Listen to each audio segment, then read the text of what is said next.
Hi, welcome back to another episode of Borak Bersama Maybank. We are back again with our colleague from across the causeway, touching on a subject that I believe will have a huge implications not only for us in Malaysia, but our neighbors in ASEAN as well.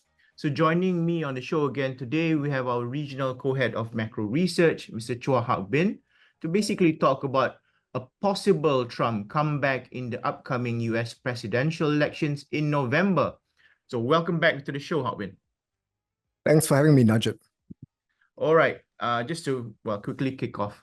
I think we're both on the same page here when I say that the most recent US presidential debate was pretty one-sided. So this begs the question, knowing how Trump was back in his 2017-2021, basically someone who imposed continuous tariffs as well as crackdowns on China, do you think we will see a repeat of that scenario? Yes, we think Trump, who's proclaimed himself to be a tariff man, will step up and escalate the trade war and unveil some dramatic policy changes, which could have far-reaching consequences for the world, including ASEAN. So probability of a Trump win has really jumped after his June debate with Biden. We think that Trump will again target China, especially escalating the trade and tech war, raise US tariffs on the rest of the world, including ASEAN and Malaysia, and penalize countries which run a wide bilateral trade surplus with the US. More protectionist US policies could dampen ASEAN exports, reduce the FDI, and produce a major deflationary shock as China's excess supply is diverted. We're watching out for 5 potential trade policy shocks, 3 which I think are quite likely. The first is the imposition of tariffs of over 60% on China. Recall that during the Trump 1.0, it was roughly about 25%. So stepping up to 60 is more than double, but also a blanket 10% on the rest of the world. Second, eliminating de-minimis of $800, which is the threshold of which shipments under that actually are not subject to tariffs. We think that's probably going to be done as well. And third, imposing tariffs on currency manipulators. The noise on currency manipulation was a lot more quiet under Biden, but I think that will step up under Trump. There's 2 other lower probability trade policy moves. One is the imposition of tariffs on carbon-heavy imports, very much like the EU. And fifth, kind of a more drastic policy move, which is the revoking China's most favored nation status. Thanks, Albin. So now correct me if I'm wrong. As you've mentioned just now, the US is providing certain provisions under the De-minimis rule, which basically exempts imports into the US. So maybe you can probably elaborate a little bit. Do you think this might be removed if Trump were to return to office, which is again the case in your report?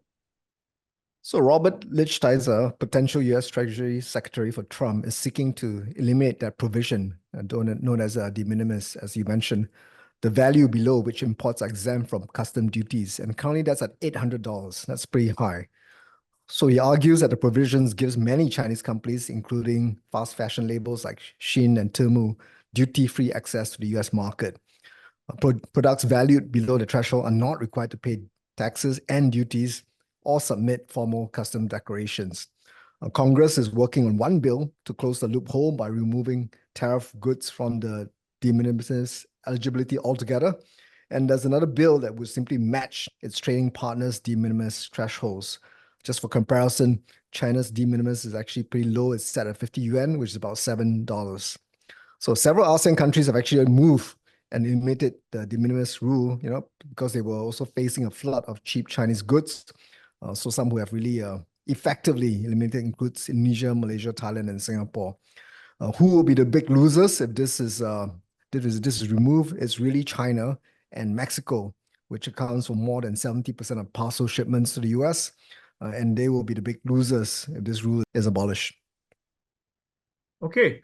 So I think under mention of currency manipulators, as you rightly mentioned just now, just to recap that Trump has mentioned before that he sees China as a currency manipulator. I think he made this claim from his previous presidency. So would this currency-related matter put another target on China's back? And is there any chance a spillover on this matter to the other ASEAN countries as well? I mean, I've been quite concerned with how this is going to affect my ringgit. Yeah, we suspect Trump 2.0 may raise the noise level again about currency manipulation. And actually, he's actually broadened it a bit. He actually may also target countries which move away from the US dollar standard as well.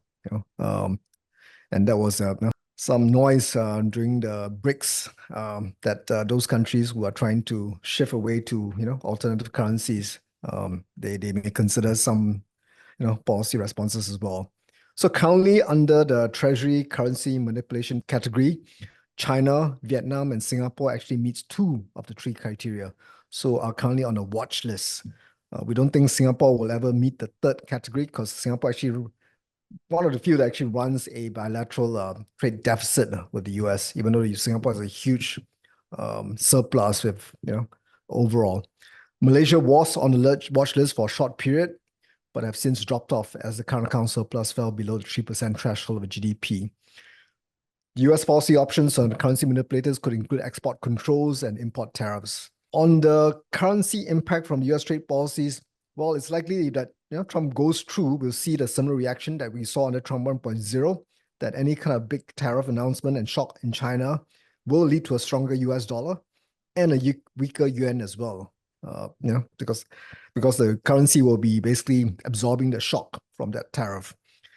And as we've seen in the past, there is some spillover to the other Asian currencies, including the ringgit. We saw that again under Trump 1.0, and I suspect that the dollar will be supported if Trump does go a bit heavy-handed on with this tariffs.